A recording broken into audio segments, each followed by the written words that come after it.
Financial market operations എന്നതിലെ മൂന്നാമത്തെ വീഡിയോയിൽ നമ്മൾ എന്താണ് ഡിസ്കസ് ചെയ്യുന്നത്? എന്താണ് ഒരു ഫിനാൻഷ്യൽ മാർക്കറ്റ്? അത് രണ്ട് വിഭാഗങ്ങളുണ്ട്. There are two different categories in a financial market. One is organised sector and the other is unorganised sector. ഒന്ന് സംഘടിത മേഖല, മറ്റൊന്ന് അസംഘടിത മേഖല. അപ്പം സംഘടിത മേഖല അഥവാ ഓർഗനൈസ്ഡ് ഫിനാൻഷ്യൽ മാർക്കറ്റ് എന്ന് പറയുമ്പോൾ എന്താണ് എന്ന ക്വസ്റ്റ്യനാണ് നമുക്ക് അടുത്തതായി പഠിക്കേണ്ടത്. ഓർഗനൈസ്ഡ് ഫിനാൻഷ്യൽ മാർക്കറ്റിൽ 3 കാര്യങ്ങളാണ് നമ്മൾ നോട്ട് ചെയ്ത് പോയിൻ്റായിട്ട് എഴുതേണ്ടത്. അത് റെക്കഗ്നൈസ്ഡ് ഫോർമൽ മാർക്കറ്റാണ് പോയിൻ്റ് നമ്പർ 1.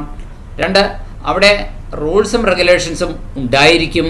3, അത് മാർക്കറ്റ് റെഗുലേറ്റേഴ്സിനാൽ കൺട്രോൾ ചെയ്യപ്പെടും. ഈ 3 കാര്യങ്ങൾ എഴുതണം. എന്താണ് ഓർഗനൈസ്ഡ് ഫിനാൻഷ്യൽ മാർക്കറ്റ് എന്ന ക്വസ്റ്റ്യൻ ആൻസർ എഴുതുമ്പോൾ 3 പോയിന്റ്സ് അവിടെ വരണം. എന്തൊക്കെയാണ്? ഒന്ന്, അംഗീകൃത ഔപചാരിക മാർക്കറ്റാണ്, റെക്കഗ്നൈസ്ഡ് ഫോർമൽ മാർക്കറ്റാണ്. പോയിന്റ് നമ്പർ 2, റൂൾസും റെഗുലേഷൻസും കൊണ്ട് ഗവേൺ ചെയ്യും. പോയിന്റ് നമ്പർ 3, അത് മാർക്കറ്റ് റെഗുലേറ്റേഴ്സിനാൽ കൺട്രോൾ ചെയ്യപ്പെടുന്നതായിരിക്കും. ഓക്കെ, അതായത് റിസർവ് ബാങ്ക് RBI ഒരു മാർക്കറ്റ് റെഗുലേറ്ററാണ്. സെബി ലോങ് ടേം ഫണ്ടിൻ്റെ കാര്യത്തിൽ സെബി ഒരു മാർക്കറ്റ് റെഗുലേറ്ററാണ്. മണി മാർക്കറ്റിൻ്റെ കാര്യത്തിൽ റിസർവ് ബാങ്ക് ഓഫ് ഇന്ത്യ ഒരു മാർക്കറ്റ് റെഗുലേറ്ററാണ്. ഇൻഷുറൻസ് ഫണ്ടുകളുടെ കാര്യത്തിൽ IRDA അത് ഒരു മാർക്കറ്റ് റെഗുലേറ്ററാണ്. അല്ലെങ്കിൽ മിനിസ്ട്രി ഓഫ് ഫിനാൻസ് ഒരു മാർക്കറ്റ് റെഗുലേറ്ററാണ്. അതുപോലെ തന്നെ മിനിസ്ട്രി ഓഫ് കോർപ്പറേറ്റ് അഫയേഴ്സ് ഒരു മാർക്കറ്റ് റെഗുലേറ്ററാണ്. ഇങ്ങനെയുള്ള മാർക്കറ്റ് റെഗുലേറ്റേഴ്സിൻ്റെ നിയന്ത്രണവും മറ്റും അവിടെ ഉണ്ടാകും എന്നത് പ്രധാനമാണ്. അപ്പോൾ ഒരു financial market, organised market, unorganised market 2 category ഉണ്ട് എന്ന് തരംതിരിക്കുന്നുണ്ട്. നന്നായിട്ട് അത് പഠിക്കുക. അതിൻ്റെ കീഴിൽ എന്താണ് ഓർഗനൈസ്ഡ് ഫിനാൻഷ്യൽ മാർക്കറ്റ് എന്ന് ആദ്യം വ്യക്തമായിട്ട് പഠിക്കുക. ഓർഗനൈസ്ഡ് മാർക്കറ്റിൽ നമുക്ക് ഈ പറഞ്ഞതുപോലെ 3 പോയിന്റ്സ് ആയിട്ടാണ് ഉത്തരം എഴുതേണ്ടത്. ഒന്ന്, അത് ഒരു ഫോർമൽ മാർക്കറ്റാണ്, റെക്കഗ്നൈസ്ഡ് മാർക്കറ്റാണ്. പോയിന്റ് നമ്പർ 2ൽ നമ്മൾ പറയേണ്ട മറ്റൊരു കാര്യമാണ്, അത് മാർക്കറ്റ് റെഗുലേറ്റേഴ്സിനാൽ കൺട്രോൾ ചെയ്യപ്പെടും. അതുപോലെ തന്നെ അവിടെ റൂൾസും റെഗുലേഷൻസും ഉണ്ടായിരിക്കും. ഇനി 3 കാര്യങ്ങൾ എഴുതി വെച്ചുകൊണ്ട് വേണം അതിൻ്റെ ഉത്തരം എഴുതാനായിട്ട്. Organised market. ഇനി organised sector of financial market consist of 2 important market. Organised മാർക്കറ്റിൽ നമ്മൾ നോക്കുമ്പോൾ 2 പ്രധാനപ്പെട്ട ഭാഗങ്ങളുണ്ട്. ഒന്ന് മണി മാർക്കറ്റാണ്, വേറൊന്ന് ക്യാപിറ്റൽ മാർക്കറ്റാണ്. മണി മാർക്കറ്റിൽ ഷോർട്ട് ടൈം ഫണ്ടുകൾ ഹാൻഡിൽ ചെയ്യുന്ന മാർക്കറ്റാണെങ്കിൽ ക്യാപിറ്റൽ മാർക്കറ്റിൽ ലോങ് ടൈം ഫണ്ടുകൾ ഹാൻഡിൽ ചെയ്യുന്ന മാർക്കറ്റാണ്. ഇനി അതായത് ഇന്ത്യൻ ഫിനാൻഷ്യൽ സിസ്റ്റത്തിൽ ഫിനാൻഷ്യൽ മാർക്കറ്റുകൾ, ഓർഗനൈസ്ഡ് ഫിനാൻഷ്യൽ മാർക്കറ്റിലെ 2 വിഭാഗങ്ങളുണ്ട്, money market, capital market. Money മാർക്കറ്റിൽ ഡീൽ ചെയ്യുന്ന ഫണ്ടുകൾ കോൾ മണി എന്ന് പറഞ്ഞു കഴിഞ്ഞാൽ money at call and short notice എന്നും പറയും. അതായത് 14 ദിവസം മാത്രം കാലാവധിയുള്ള, ഏറ്റവും ചുരുങ്ങിയ കാലാവധിയുള്ള തരം മണി മാർക്കറ്റ് ഇൻസ്ട്രുമെൻറ്റുകൾ കൈകാര്യം ചെയ്യുന്ന വിപണിയാണ്. അതുപോലെ തന്നെ ട്രഷറി ബില്ലുകൾ, ട്രേഡ് ബില്ലുകൾ, കൊമേഴ്ഷ്യൽ ബില്ലുകൾ, ഇതൊക്കെ മണി മാർക്കറ്റിൽ ഡീൽ ചെയ്യുന്ന ചില ഇൻസ്ട്രുമെൻറ്റ്സ് ആണ് എന്ന് പറയേണ്ടി വരും. ഇനി ക്യാപിറ്റൽ മാർക്കറ്റിൽ ഡീൽ ചെയ്യുന്ന ഇൻസ്ട്രുമെൻറ്റ്സ് നമുക്കറിയാം, ഷെയറുകൾ, സ്റ്റോക്കുകൾ, ബോണ്ടുകൾ, ഡിബഞ്ചറുകൾ, അങ്ങനെയുള്ള കാര്യങ്ങളാണ്. So money market comprises of a group of connected sub markets. Money മാർക്കറ്റിനകത്ത് അതുമായി ബന്ധപ്പെട്ട സബ് മാർക്കറ്റ്സ് ഉണ്ട്, which deal in money and money monetary assets. പണം അല്ലെങ്കിൽ പണ തുല്യമായ ആസ്തികൾ കൈകാര്യം ചെയ്യുന്ന മാർക്കറ്റാണ്. ഷോർട്ട് ടൈം നേച്ചറിലുള്ള അസറ്റ്സ് ആണ് ഇവിടെ ഹാൻഡിൽ ചെയ്യുന്നത്. ഉദാഹരണമാണ് call money, treasury bill of exchange എന്നിവയൊക്കെ. അപ്പോൾ ഫിനാൻഷ്യൽ മാർക്കറ്റിലെ, മണി മാർക്കറ്റിലെ കാര്യങ്ങൾ നമ്മൾ പറഞ്ഞു കഴിഞ്ഞു. ഇനി അടുത്തതായിട്ട് ക്യാപിറ്റൽ മാർക്കറ്റിനെ നമുക്ക് primary market, secondary market, derivative market, ഇങ്ങനെ 3 വിഭാഗങ്ങളായിട്ട് തിരിക്കേണ്ടി വരും. ക്യാപിറ്റൽ മാർക്കറ്റിനെ നമുക്ക് 3 വിഭാഗങ്ങളായിട്ട് തിരിക്കേണ്ടി വരും.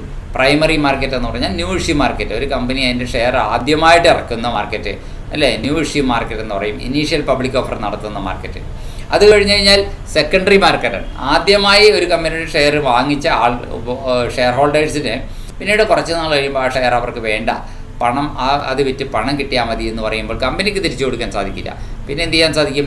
ആ ഷെയറുകൾ അവരുടെ സെക്കൻഡ് ഹാൻഡ് ആയിട്ട് വിൽപ്പന നടത്തുന്ന സ്ഥലമുണ്ട്, അതാണ് സ്റ്റോക്ക് എക്സ്ചേഞ്ച്. അതിനെയാണ് സെക്കൻഡറി മാർക്കറ്റ് എന്ന് പറയുന്നത്. അവിടെ കൊണ്ടുപോയിട്ട് വിൽക്കുമ്പോൾ അത് അവരുടെ ഷെയറുകൾ അതേ വിലയ്ക്കോ അല്ലെങ്കിൽ അതിനേക്കാൾ കൂടിയ വിലയ്ക്കോ ഒക്കെ വാങ്ങാൻ തയ്യാറായിട്ടുള്ള ആളുകൾ അവിടെ ഉണ്ടാവും. അവർക്ക് മറിച്ച് വിറ്റ് അവർക്ക് അവരുടെ പൈസയുമായി തിരിച്ചു പോരാൻ സാധിക്കും.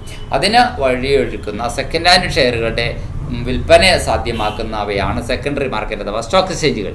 മൂന്നാമത്തേത് ഡെറിവേറ്റീവ് മാർക്കറ്റാണ്. ഇതെല്ലാം ക്യാപിറ്റൽ മാർക്കറ്റിൻ്റെ ഭാഗമാണ്. പ്രൈമറി മാർക്കറ്റ് എന്നാ ന്യൂഷ്യൂ മാർക്കറ്റ്, സെക്കൻഡറി മാർക്കറ്റ് അഥവാ stock exchange, then derivative market. ഇവ മൂന്നും ക്യാപിറ്റൽ മാർക്കറ്റ് എന്ന് പറയുന്ന ഓർഗനൈസ് സെക്ടറിലെ ഭാഗം തന്നെയാണ് എന്നർത്ഥം. ഇപ്പോൾ ഓർഗനൈസ്ഡ് ഫിനാൻഷ്യൽ മാർക്കറ്റ് സിസ്റ്റത്തിൽ എന്തൊക്കെയുണ്ടെന്നാണ് നമ്മൾ നോക്കുന്നത്. ഫിനാൻഷ്യൽ മാർക്കറ്റ്സ് ഉണ്ട്, ഫിനാൻഷ്യൽ ഇൻസ്റ്റിറ്റ്യൂഷൻസ് ഉണ്ട്, ഫിനാൻഷ്യൽ ഇൻസ്ട്രുമെൻറ്റ്സ് ഉണ്ട്, ഫിനാൻഷ്യൽ സർവീസസ് ഉണ്ട്. ഇനി അതിനകത്ത് ഫിനാൻഷ്യൽ മാർക്കറ്റ്സ് എന്നുള്ളതിനകത്ത് ക്യാപിറ്റൽ മാർക്കറ്റ്, മണി മാർക്കറ്റ് എന്നിവയാണ് കൈകാര്യം ചെയ്യുന്നത്. ക്യാപിറ്റൽ മാർക്കറ്റിലെ പ്രൈമറി മാർക്കറ്റ് എന്നും സെക്കൻഡറി മാർക്കറ്റ് എന്നും, പ്രൈമറി മാർക്കറ്റിനെ പറയുന്ന മറ്റൊരു പേര് ന്യൂഷ്യൂ മാർക്കറ്റ്, സെക്കൻഡറി മാർക്കറ്റിനെ പറയുന്ന മറ്റൊരു പേര് സ്റ്റോക്ക് എക്സ്ചേഞ്ച്. അതുപോലെ തന്നെ മണി മാർക്കറ്റിനകത്ത് വരുന്ന ഓരോരോ ഐറ്റംസ് നോക്കാം. Call money market, commercial bill market, discount market, acceptance market, treasury bills market, repo markets എന്നിവയാണ്. ഇനി ഫിനാൻഷ്യൽ ഇൻസ്റ്റിറ്റ്യൂഷൻസ് നോക്കാം. Banking institutions, non banking institutions, specialised financial institutions എന്നിവയും അതിൻ്റെ ഭാഗമായിട്ട് ഉണ്ട്. ഇനി എന്താണ് ക്യാപിറ്റൽ മാർക്കറ്റ് അഥവാ ലോങ് ടൈം ഫണ്ട് കൈകാര്യം ചെയ്യുന്ന മാർക്കറ്റ് എന്ന് പറയുന്നത്? It consist of a number of institutions which borrow and lend money for long time. ദീർഘകാലത്തേക്ക് കടം നൽകുകയോ കടം വാങ്ങിക്കുക എന്നുള്ളതിനാണ് ബോറോ എന്ന് പറയുന്നത്. കടം നൽകുക എന്നുള്ളതിനാണ് ലെൻഡ് എന്ന് പറയുന്നത്. അപ്പോൾ കടം വാങ്ങിക്കുകയോ കടം നൽകുകയോ ചെയ്യുന്നു. ഫോർ ലോങ് ടൈം, ദീർഘകാലത്തേക്ക് നൽകുന്നു. അങ്ങനെയുള്ള അത് സച്ചാസ് എക്സാമ്പിൾ ഇവിടെ പറയുന്നുണ്ട്. ഇക്വിറ്റി ഷെയറുകൾ, ഡിബഞ്ചറുകൾ, ബോണ്ടുകൾ എന്നിവയൊക്കെ ലോങ് ടൈമിലേക്ക് ഫണ്ട് നൽകുന്നവയാണ്. ഇനി ക്യാപിറ്റൽ മാർക്കറ്റിൻ്റെ കാര്യം, വേറൊരു കാര്യം കൂടി പറയുകയാണ്. Capital market may be further divided into industrial securities market and government securities market. വ്യവസായങ്ങളുടെ ഷെയറുകൾ, വ്യവസായശാലകൾ നടത്തുന്ന പ്രോഡക്ട്സ് ഒക്കെ പ്രൊഡ്യൂസ് ചെയ്യുന്ന വ്യവസായശാലകളൊക്കെ നടത്തുന്ന അവരുടെ സെക്യൂരിറ്റീസ് മാർക്കറ്റുമുണ്ട്. അതാണ് industrial securities market and government securities market അല്ലേ. അപ്പോൾ ഗവൺമെൻറ് സെക്യൂരിറ്റീസ് മാർക്കറ്റിൽ ഗവൺമെൻറ് ഷെയറുകളാണ് വിൽക്കുക. പ്രൈമറി മാർക്കറ്റ്, സെക്കൻഡറി മാർക്കറ്റ് എന്നിവ രണ്ട് പ്രധാനപ്പെട്ട സെഗ്മെൻറ്റുകളാണ് ക്യാപിറ്റൽ മാർക്കറ്റിൻ്റെ എന്ന് നമുക്ക് പറയാം. പ്രൈമറി മാർക്കറ്റ് ആദ്യമായിട്ട് ഒരു കമ്പനി ഷെയർ ഇറക്കുവാണെങ്കിൽ അതിനെ പറയുന്ന പേരാണ് പ്രൈമറി മാർക്കറ്റ് അഥവാ new issue market. Primary market is the market where securities are issued for the first time.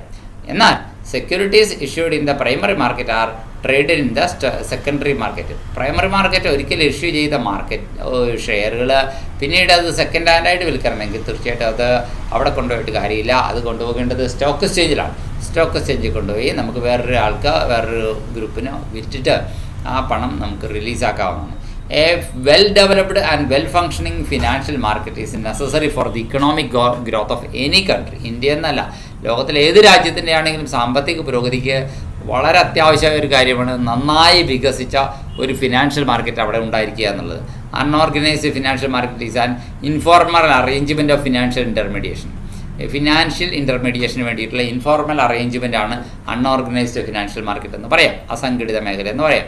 അത് വ്യക്തികൾ, നാടൻ ബാങ്കർമാരെ, പണം പലിശ കൊടുക്കുന്നവർ ഒക്കെ ആണ്. വളരെ ഉയർന്ന പലിശക്കൊക്കെ ആയിരിക്കും പലപ്പോഴും അവർ കൊടുക്കുക.